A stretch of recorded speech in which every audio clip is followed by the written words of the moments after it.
The Folklore and Fairy Tale Horror. The first seed, the witch's origin, long before Soul, before Elias, before the world forgot how to fear forests, there was a village that worshipped the cold. It was called Brovia, a cluster of huts buried in the white ribs of the mountains. Snow fell 9 months a year, and the people survived only because of her. Her name was Edaruska, the midwife, the healer, the one who spoke to the trees. She was not born in Barovia. She appeared one winter night after a storm that cracked the sky open. The villagers found her naked in the snow, her skin unmarked despite the blizzard. In her hand was a seed, black as coal and warm to the touch. They took her in, called her blessing. But blessings always have an expiration date, too. The whispering forest. The winters grew harsher each year after Edda came. Crops froze, cattle miscarried, and children were born with green eyes that glowed faintly at night. Edda said the forest spoke to her, that it wanted offerings to keep the frost at bay. So every winter solstice, the villagers gathered before the great oak at the edge of the woods and placed food, trinkets, and sometimes animals at its base. But one winter, the forest wanted more. Edda's voice changed. It became layered, like several people speaking at once. She began to wear wreaths of roots and berries that never died.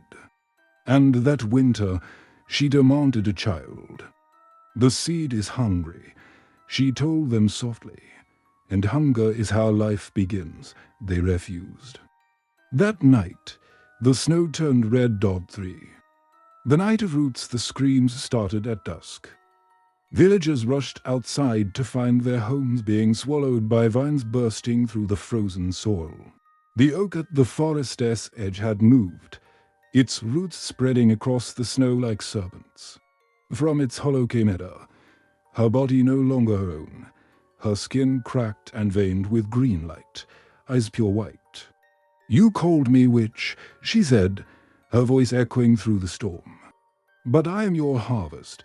The vines wrapped round the villagers, pulling them beneath the ice. Their blood watered the roots. Their breath became the wind that howled forever after through those mountains. When dawn came, Brovia was gone. Only a single black tree remained, pulsing faintly beneath the frost. 4. The seed traveled centuries past. The black tree stood through wars, through kingdoms that rose and rotted. People whispered that anyone who touched its bark would dream of a woman with green eyes and a voice like honey and thunder. One day, a band of monks discovered it while mapping forgotten regions for the church. They believed it a holy relic, the tree of penance. They cut it down. Inside its hardwood, they found a small, living seed. It pulsed when touched. They sealed it in an iron box and took it to their monastery in Hungary. Within weeks, the abbey was empty. The walls bloomed with moss. The floors split open with vines that grew from the chapel's altar. The seed had found new soil. 5. The birth of the hollow it spread quietly, not through armies or sermons, but through belief. Those who prayed near the relic began dreaming the same dream. A forest that spoke. A woman's voice whispering, "Feed me." They carved her image into wood. A woman crowned in branches, her hands outstretched, her womb sprouting roots. They called her the Mother Beneath. And wherever her name was spoken, the earth stirred. Forests grew thicker. Shadows lingered longer. Edda had become something else. Not a person, not even a spirit, but a cycle. A curse that needed only soil and fear to bloom. 6. The witch's children by the 1800s, the legend had fractured into folk tales across continents.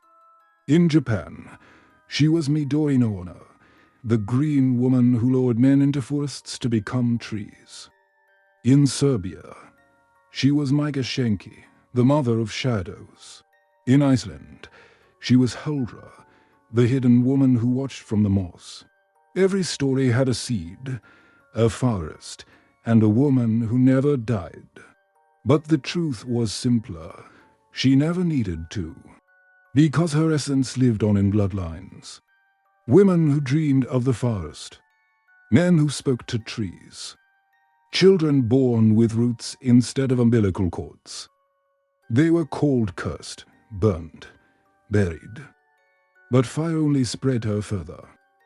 Ash is still soil. 7. The modern age. By the 21st century, the legend was just myth. Stories to frighten children. Until someone found the seed again. In 2009, during the excavation of a subway line in Seoul, workers unearthed a sealed stone urn. Inside was a black seed, perfectly preserved. A botanist named Dr. Yuna Kwan took it to her lab. Her journals later revealed she believed it to be an ancient petrified specimen, a new species of prehistorical flora. Within days, her assistants began reporting strange phenomena, plants growing overnight, voices in the white noise of lab speakers, shadows moving against the light. Then Yuna vanished. The lab was sealed by authorities after a fire. What they didn't know, what no one knew, was that the seed had already sprouted, and it found its next host, Elias. 8. The return Elias wasn't chosen by chance. His bloodline traced back centuries to a forgotten village in the Carpathians. To Brovia. He was Ella's great descendant, unknowingly carrying her memory in his veins. The seed recognized him. The hollow always returns to its origin. And when it did, the witch's voice rose again, not as vengeance, but as restoration. The forest remembers what man forgets. Elias didn't create the hollow. He completed it. 9. The endless cycle. The hollow isn't death. It's correction. When humankind burns forests, poisons rivers, buries seeds under concrete, something ancient remembers balance. That something was Edda. And now, through Elias, through the soil, through the whisper of wind in the trees, it remembers you. Every cough of dust, every drop of rain, every seed carried by a child's shoe, it all connects back to her. Because she was never a witch. She was the Earth's oldest reflex, the instinct to Origio W.10. The truth buried beneath. In 2025, a research team from Kyoto University analyzed soil samples from the ruins of Seoul. They found plant DNA unlike any known species, both ancient and new. It shared genetic similarities with mosses found in 17th century burial sites across Eastern Europe. And within that DNA was a single human sequence, Eroska. Epilogue. The new seed somewhere in the dark. A child sleeps beside her mother. A faint green glow seeps from the cracks in their bedroom wall. The mother wakes to the sound of leaves rustling, though their window is shut. She opens her hand and finds a small black seed resting in her palm, warm and alive. From somewhere deep inside, a voice whispers, "The mother thanks you." The woman doesn't scream. She just smiles faintly. Because she's always dreamed of the forest. Because she's always heard the whispers. And far beneath the earth, the roots tremble in joy. Another seed has been planted. The hollow will bloom again. The Witch of the Hollow Woods. They say every village hides a story. Ours hid a monster.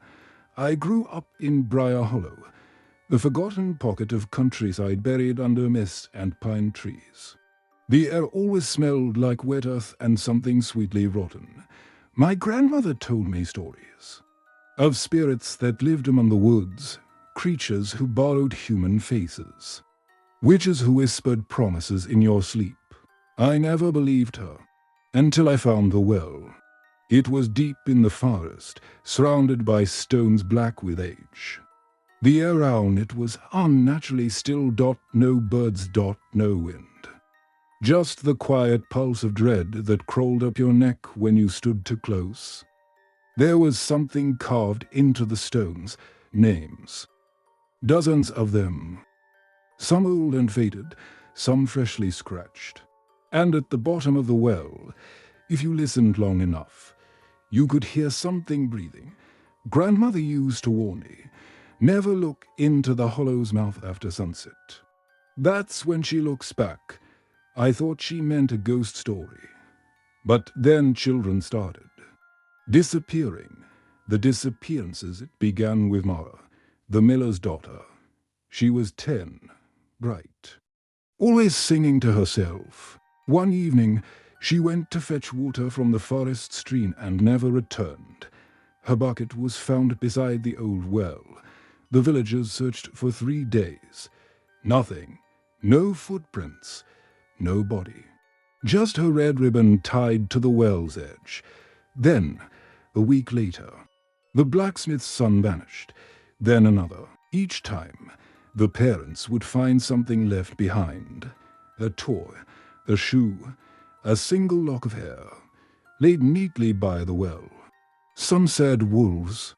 Others whispered about the Witch of Hollow Woods, a creature older than the village itself. Grandmother called her Ella. She was once a woman, she'd say. A midwife who made a deal with something dark beneath the soil. When she was caught stealing babies to feed the forest, they burned her alive, but her ashes never turned to dust. They sank into the earth, and she learned to grow again. The return, I never believed those stories until the night I saw her. It was autumn. The fog rolled in thick, swallowing the trees. I was walking home from the tavern, a little drunk, when I heard a lullaby, soft, lilting, coming from the woods. It was the same song my mother used to sing. Something in me followed it, though my mind screamed to run. I reached the clearing. There she was, a woman standing by the well, her hair long and black as oil, her dress fluttering like smoke. She was humming. When she turned, I saw her face. It wasn't wrong exactly, but unfinished. Her skin shimmered like bark under moonlight, and where her eyes should have been, there were holes, deep and wet, like the well itself.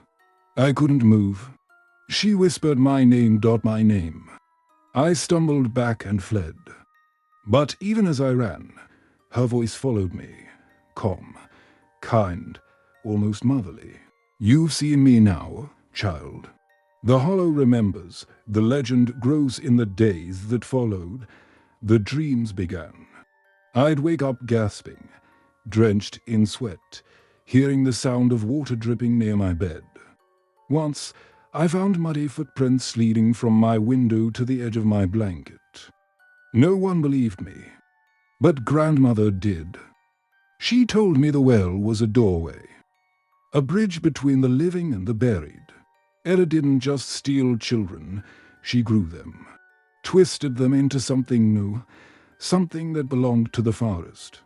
When you hear her song, grandmother warned, don't answer, even in your sleep, especially in your sleep. But I did.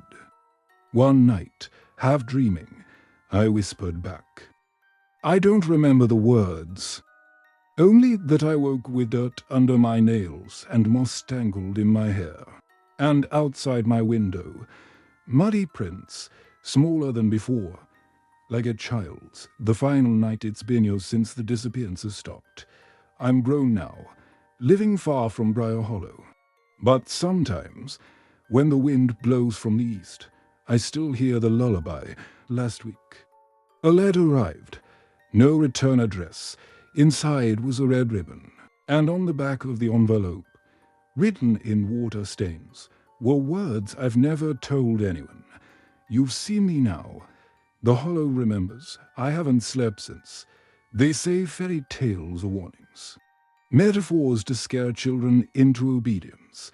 But in Briar Hollow, they were maps. And I fear one night soon, when I close my eyes, I'll find myself back by that well, standing in the moonlight, and she'll be waiting, smiling, holding out her hand, humming softly. Like a mother to her lost child, the hollow returns. It's been 9 years since I left Briar Hollow. 9 years since I heard the lullaby, saw that face by the well, and ran until my lungs tore themselves raw. But you can't run from what remembers your name. I live now in Seoul, concrete, traffic, noise. A place so alive it drowns out ghosts. At least, that's what I told myself. Until 3 nights ago. The letter, it came at dawn, slid under my apartment door. No stamp, no address, just my name written in the same uneven hand I'd seen on that envelope years ago. Inside was a scrap of parchment, old, yellowed, smelling of damp earth, and written in something that wasn't quite ink were the words. She's growing again. At first, I laughed, told myself it was some prank, maybe from an old friend who knew the story. But when I turned the page over, my blood froze. Pressed between the paper was a red ribbon, frayed, dirt-stained, tied in the same knot as Mary's, the same one that vanished from the well, the voice in the walls. That night, I couldn't sleep. I sat up, lights off, watching the city pulse outside my window. Round 3 a.m., I heard water dripping. Not from the sink. From inside the walls, dot drip, dot drip, dot drip. It grew louder, like something was crawling through the pipes, dragging itself closer. I pressed my ear to the plaster and heard it, a whisper. "Come home, child." I stumbled back, heart hammering. It wasn't my grandmother's voice. It wasn't human. It sounded wet. When I flicked on the bathroom light, the mirror was fogged, though the air was cold. And written in the steam were 4 words: "The Hollow remembers you." The call from Briar Hollow 2 days later. My phone rang. An unknown number. "Is this Elias?" The voice asked. "Yes." "This is Officer Vance from Briar Hollow PD. I think you should sit down." I did. He told me they'd reopened the old disappearances after new remains were found near the well. Small bones. Dozens of them. Some recent. Some ancient. "Your grandmother's name was on our list," he said quietly. She's missing." My heart went still. "She's alive." She was. Until last week, the line went dead. And for a moment, I swear I heard something breathing through the receiver, like air rising from deep water. Back to the hollow I didn't plan to return. But I had to. When I reached the village, it looked the same. Grey fog, sagging houses, trees pressing close like ribs round a heart that refused to die. The well was still there, but something had changed. It had grown. The stones were damp and pulsing faintly, as if alive. The air around it reeked of iron and decay. I leaned closer, and that's when I saw them, fingers.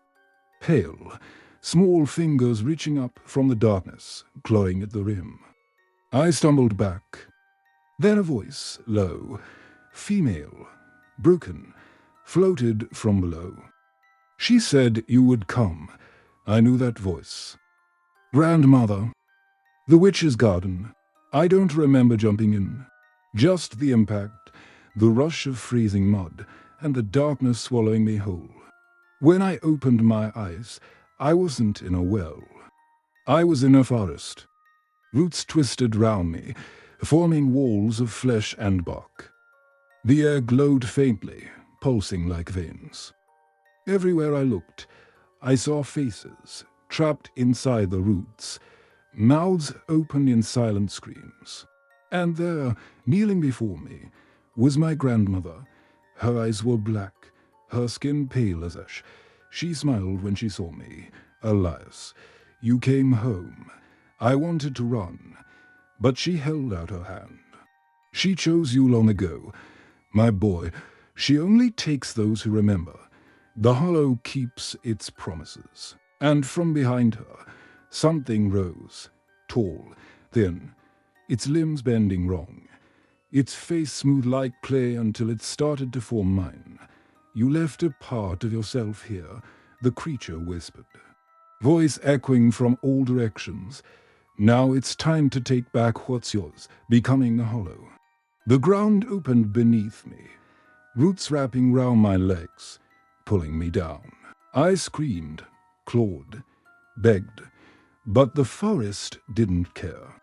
I saw Mara, the blacksmith's son, the missing children, all of them watching with hollow eyes.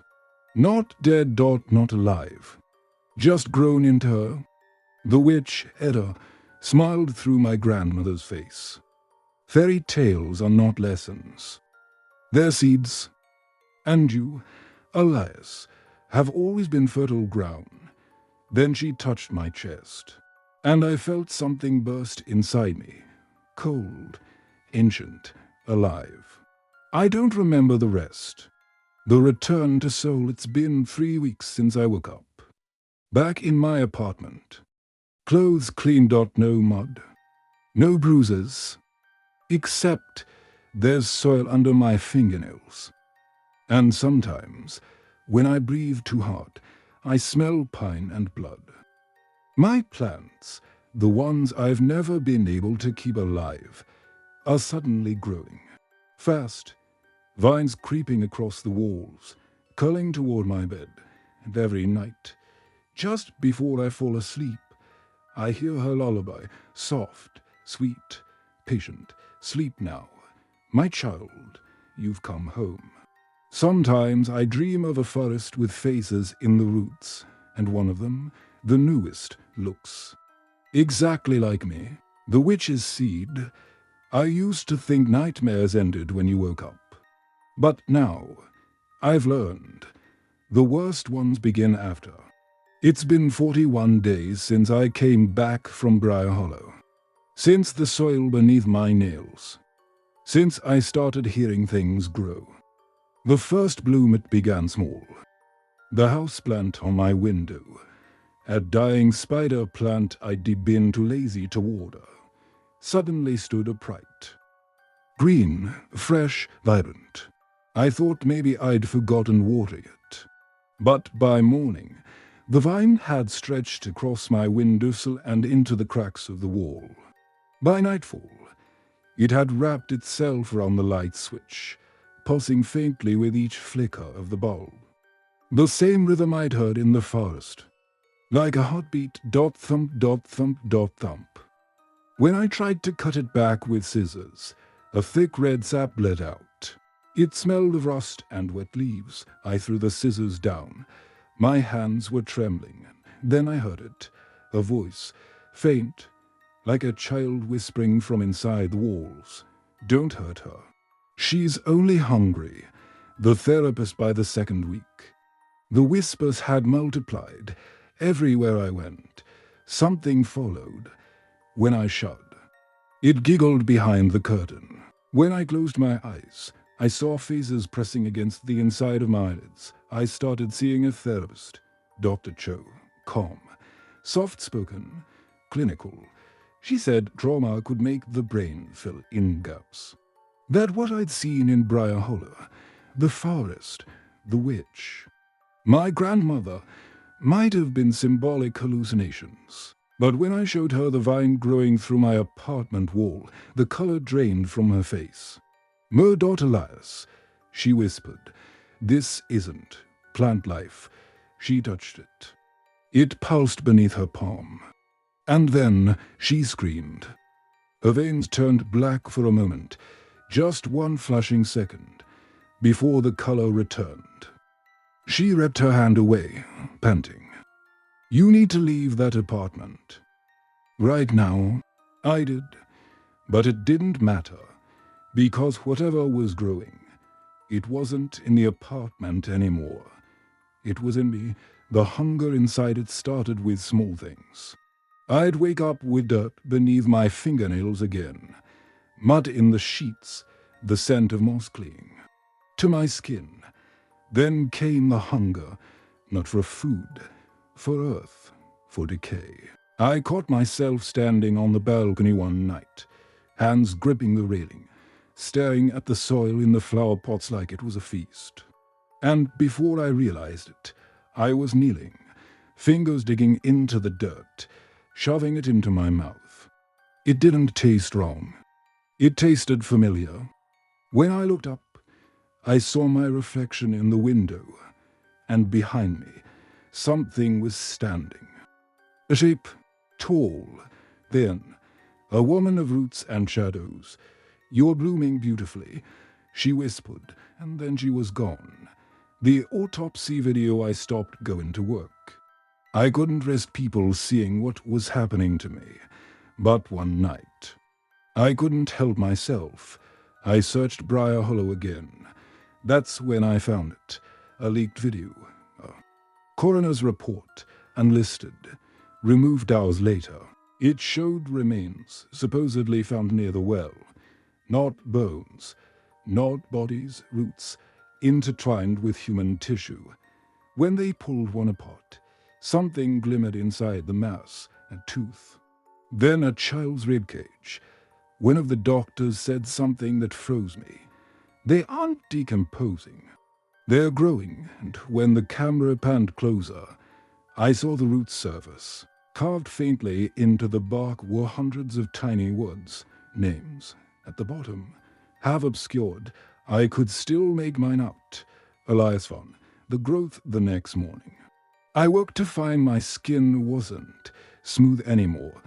Tiny bumps along my arms. Hard and greenish gray. When I pressed one, it burst, releasing that same red sap, and beneath it, something moved, roots, threading through my flesh, curling under my veins. The more I fought it, the stronger it grew. I tried burning them, cutting them, but each wound healed instantly, sealed with thin vines instead of scar tissue. The witch's voice came to me again, echoing through every heartbeat. "You are soil, my child." And soul remembers what's planted in it. That night, I dreamt of my grandmother again. But she wasn't the same. Her face was pale and cracking, her eyes weeping sap. "She's using you," she whispered. "She's making you her seed." Then her face split apart, and hundreds of hands reached out from inside her skull. Clawing toward me, I woke up screaming, and the vines on my walls were trembling. Like they'd heard her too. The transformation, it's hard to describe what happened after that. Reality started to shift. The city outside my apartment window didn't look right anymore. The buildings twisted when I blinked. The sky had turned a deeper gray, like it was breathing. And then, one night, my neighbor, Mrs. Anne, came knocking. She asked if I was growing new plants. Said roots were bursting through her ceiling. When I followed her upstairs, I saw them, thick, pulsing roots running through the plaster, spreading across her walls. And at the center of it all was a face dot mine. Half-dash-formed dot growing dot misses. Aunt screamed, I ran. By the time I got back to my apartment, the vines had taken over everything. The walls, the floor, even the air was heavy with spores. And in the middle of the room, she stood. The witch, EDDA dot tall, ancient, wearing a crown of blackened roots. "Do you see now?" she said. "You are not cursed. You are the harvest." Her fingers brushed my chest, and something inside me broke open. The world turned green and red and black. The walls melted into forest, and I could hear thousands of voices whispering my name. The last message I'm writing this in what's left of my apartment. The vines cover the windows now. I can hear people outside screaming as they spread. I can feel her inside me, moving, breathing. I know what's coming next. But before I'm gone, Before the hollow ticks me completely, I just want to say one thing to whoever finds this. Don't go near Briar Hollow. Don't touch the soil. Don't listen to the songs. Because she's not buried there anymore. She's here, and she's still planting. The harvest of shadows. They say cities can't rot. That steel doesn't decay. That concrete can't grow mold like the flesh of a corpse. But I've seen it now, and I know that's a lie. Because soul is dying. And it's my fault. The night it began tonight after the vines swallowed my apartment, I tried to burn them. I poured gasoline across the floor, struck a match, and the fire recoiled. It moved backward, sucked into the roots like breath into lungs. Then the lights in the city went out, one by one. From my balcony, I watched the skyline collapse into blackness. A wave of shadow rippling from my building outward, like ink spreading across a sheet of paper. But it wasn't just darkness. It was alive. The air smelled of soil and rot.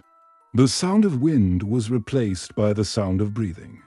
And when I looked closer at the streets below, I saw them, people, frozen, twitching, vines sprouting from their mouths and eyes. The hollow was spreading. The witch's harvest had begun. The reporter, her name was Una, a freelance journalist who covered modern folklore and online urban legends.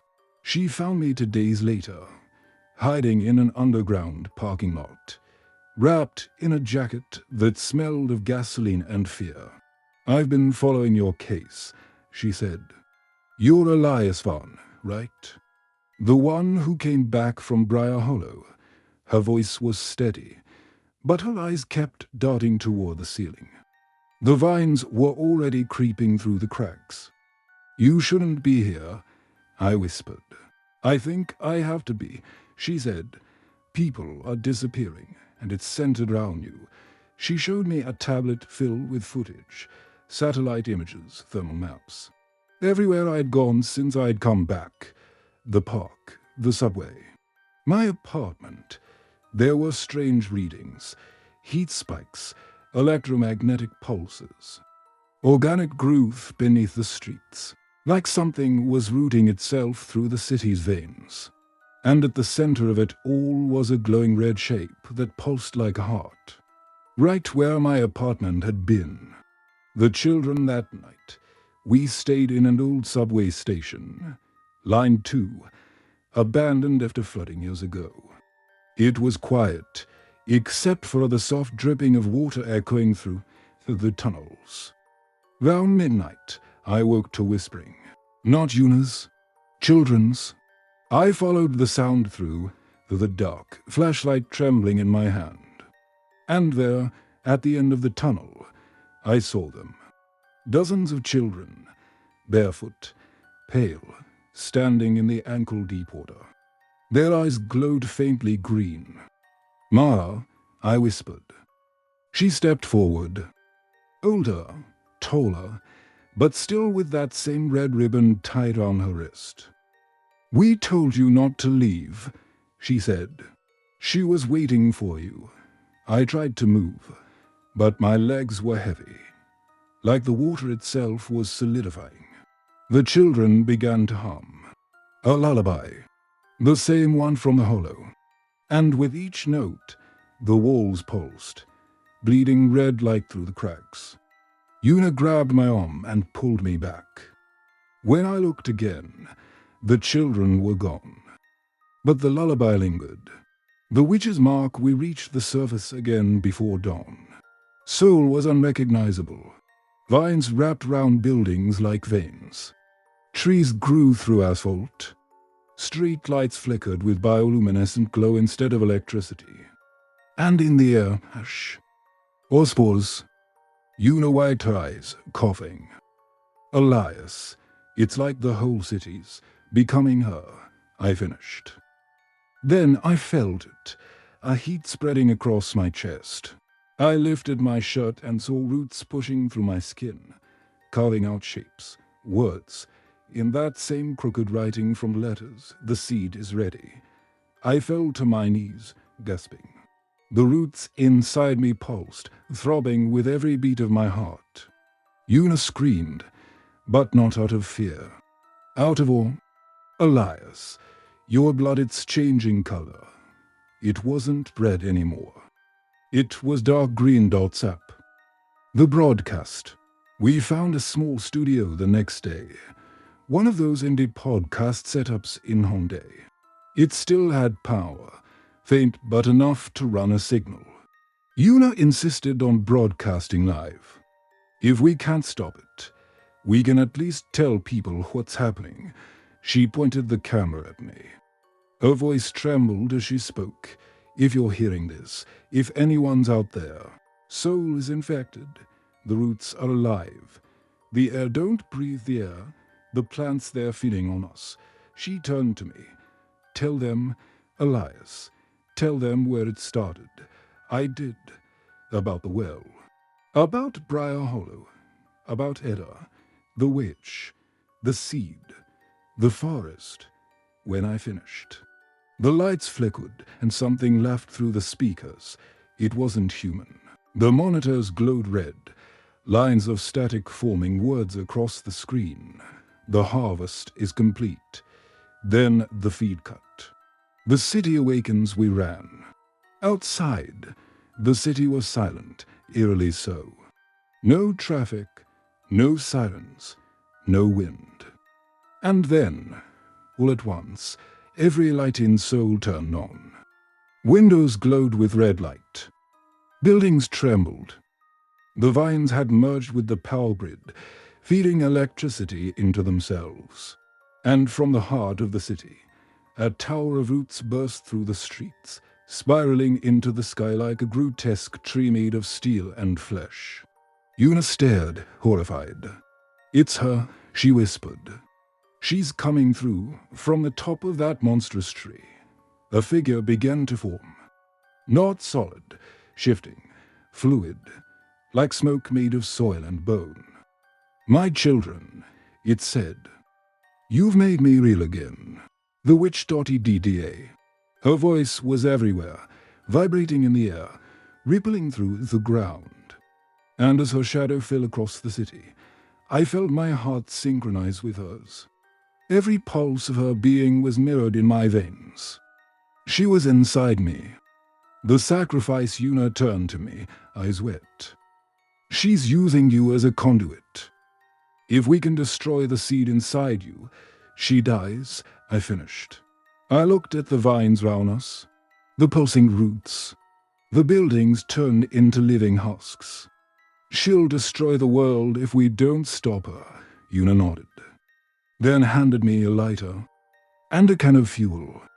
But before I could act, I felt her claws in my hand, her voice cutting through my skull. You think you can burn me? Boy. I was ash before your kind crawled from the mud. Pain shot through my body. My veins glowed green. The vines round us shuddered violently, lashing toward Una. She screamed as one wrapped round her throat. I grabbed the lighter, sparks trembling in my hand. And as the vines pulled me down, I whispered, then let's burn together. I lit the fuse. Fire erupted, brighter than anything I'd ever seen. The vines shrieked. The air filled with the smell of sap and smoke and death. Una's face vanished in the light. The silence after I woke up in darkness, cold, alive. The fire was gone. The city was quiet again. But when I looked down, I saw my hands blackened, cracked like bark, and beneath my skin, something was still moving. The witch wasn't gone. She'd just gone deeper. The last human thought, I don't know when I lost control. Maybe it was when the roots burst from my chest. Maybe when I realized my pulse no longer beat blood, but sap. I remember screaming, but no sound came out. Only wind. And through that wind, I heard her again. Let go, Elias. The hollow doesn't take. It grows, then I saw it. A vision, not in the past, not in the future, but in both. Forests spreading across continents. Cities turned into jungles of flesh and bark. People praying to trees that used to be their children. And at the center of it all, me. Half human, half fruit. Eyes like lanterns in the dark. A god of green. The grey man. The old myths weren't about rebirth. They were warnings. The spread, it's been months now. Though time doesn't feel real anymore. The hollow has crossed oceans. I can feel it. Every forest, every vine, every seedling bursting through cracks in the pavement. They whisper to me across the wind. And I whisper back. Governments call it a bioorganic anomaly. Scientists call it rapid ecological overgrowth. But deep down, they know. They feel it too. Every night, when they close their eyes, they dream of trees with teeth, of roots that hum, of voices whispering lullabies in languages no one remembers learning. The witch is gone. I am what remains. The final confession, if anyone finds this recording, if any human world still exists by the time these words are heard, know this, I didn't mean for any of it. But nature doesn't ask permission. The witch was only the first. The hollow is the cycle. And I am the continuation. The forests will rise again. Cities will crumble beneath moss and bone. And when the last human heart stops beating, mine will still echo, somewhere beneath the roots, carrying the lullaby she taught me. Sleep now. My child, you've come home. Epilogue. The new beginning years later. Or maybe centuries. Someone will wander into what was once soul. They'll see a tree larger than any building, its bark etched with faces. And in the wind, they'll swear they hear a voice, not cruel, not kind, simply alive. A whisper, a promise, a curse. The hollow remembers you, and in that moment, as they touch the trunk, a small green seed will fall into their palm, pulsing faintly, warm to the touch. And far beneath the earth, in the endless dark, I will smile, because the cycle has begun again.